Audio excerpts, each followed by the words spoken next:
Baik, di kesempatan kali ini saya akan menjelaskan materi gender dan inklusi sosial dalam manajemen pembelajaran yang berjudul Membentuk Kelas Inklusi. Adapun pembahasannya yang pertama adalah pengertian kelas inklusi.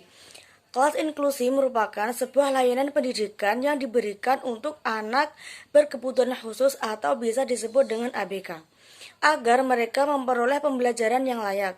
Kebutuhan khusus ini ditujukan untuk membantu para anak yang berkebutuhan khusus merasakan pendidikan yang setara dengan teman-teman sebayanya.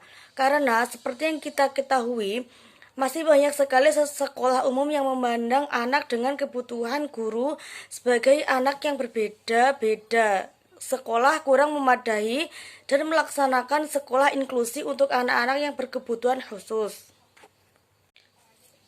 Pemerintah juga menyediakan satuan pendidikan khusus bagi para peserta didik yang memiliki kelainan, baik fisik maupun non-fisik pada jenjang pendidikan dasar maupun pendidikan menengah.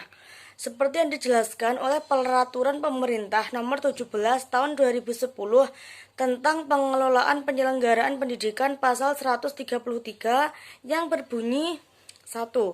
Satuan pendidikan khusus perumahan bagi peserta didik yang berkelainan untuk pendidikan anak usia dini. Yang kedua, satuan pendidikan khusus bagi peserta didik berkelainan pada jenjang pendidikan dasar. Dan yang ketiga, satuan pendidikan khusus bagi peserta didik berkelainan pada jenjang pendidikan menengah dan sekolah menengah yang luar biasa. Kemudian yang keempat adalah menyelenggarakan satuan pendidikan khusus dapat dilaksanakan secara terintegrasi antar jenjang pendidikan atas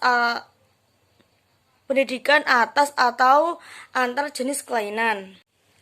Kemudian yang B, tujuan pendidikan inklusi, antara lain yang pertama memberikan kesempatan yang seluas-luasnya pada semua anak, termasuk anak yang berkebutuhan khusus, untuk mendapatkan pendidikan yang layak sesuai dengan kebutuhannya. Yang kedua, membantu mempercepat program wajib belajar pendidikan dasar. Dan yang ketiga, membantu meningkatkan mutu pendidikan sekolah dasar dan materi selanjutnya yaitu tujuan pendidikan inklusi. Pendidikan inklusi yang ada di Indonesia diselenggarakan dengan tujuan memberikan kesempatan yang seluas-luasnya pada semua anak, termasuk anak yang berkebutuhan khusus untuk mendapatkan pendidikan yang layak. Kemudian yang kedua, membantu mempercepat program wajib belajar pendidikan dasar. Dan yang ketiga, membantu meningkatkan mutu pendidikan dasar yang menengah dan menggunakan angka tinggal kelas. Kemudian nomor 4, menciptakan sistem pendidikan yang menghargai keanekaragaman, tidak diskriminatif, serta ramah terhadap pembelajaran. Dan yang terakhir, memenuhi amanat Undang-Undang Dasar 1945, khususnya pada pasal 32 ayat 1 yang berbunyi, setiap warga berhak mendapatkan pendidikan.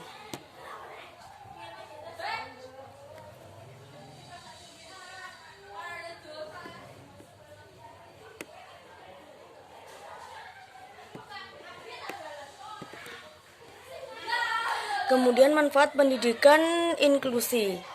Manfaat melaksanakan pendidikan inklusi akan mampu mendorong terjadinya perubahan sikap lebih positif dari peserta didik terhadap adanya perbedaan melalui pendidikan yang dilakukan secara bersama-sama.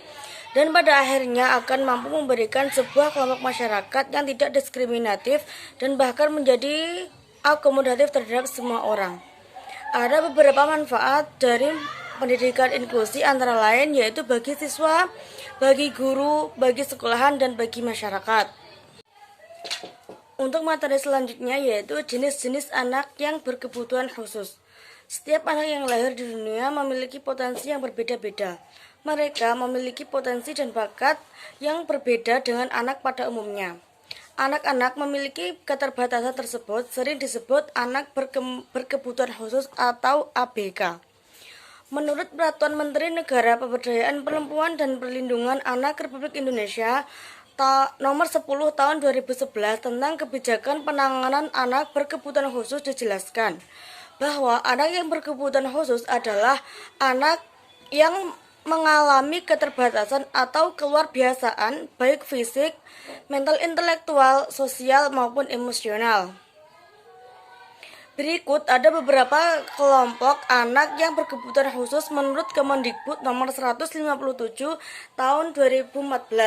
Di antaranya yaitu tunanetra, tunarungu, tunawicara, tunadaksa, tunalaksa, berkesulitan belajar, lawan belajar, autis, memiliki gangguan motorik pembelajaran, dan yang terakhir menjadi korban penyalahgunaan narkotika, obat terlarang, dan zat adiktif lainnya. Untuk poin yang terakhir yaitu membentuk kelas bagi anak berkebutuhan khusus. Saat ini sudah banyak lembaga-lembaga yang mengembangkan pendidikan inklusif. Karena banyaknya jumlah anak yang berkebutuhan khusus di Indonesia. Menurut Dirjen Pendidikan Dasar Menengah Kemendikbud Hamid Muhammad, jumlah total ABK di Indonesia pada November 2015 mencapai 1,6 juta anak. Akan tetapi, sedikit anak berkebutuhan khusus yang mau menempuh pendidikan. Hanya sekitar 10-11% saja yang mendapatkan layanan pendidikan. Oleh karena itu, lembaga pendidikan sekolahan diharapkan bisa menyediakan pendidikan yang sama dengan anak yang berkebutuhan khusus, agar mereka bisa mengikuti pelaksanaan pembelajaran yang sama dengan anak-anak pada umumnya. Penyelenggaraan kelas inklusi ini mengharuskan pihak sekolah melakukan berbagai penyesuaian pihak dalam kurikulum karena prasarana pendidikan serta sistem pembelajaran yang disesuaikan dengan kebutuhan setiap individu pada peserta didik. Adapun beberapa tujuan pendidikan inklusi dilaksanakan menurut Ranske dan Bronson tahun 2007 nomor 189 dan 190. Dibagi menjadi 3 kelompok, yaitu bagi anak berkebutuhan khusus, bagi pihak sekolah, dan bagi pihak guru. Mungkin itu sedikit yang bisa saya sampaikan, ada kurang lebihnya mohon maaf. Akhiran, wassalamualaikum warahmatullahi wabarakatuh.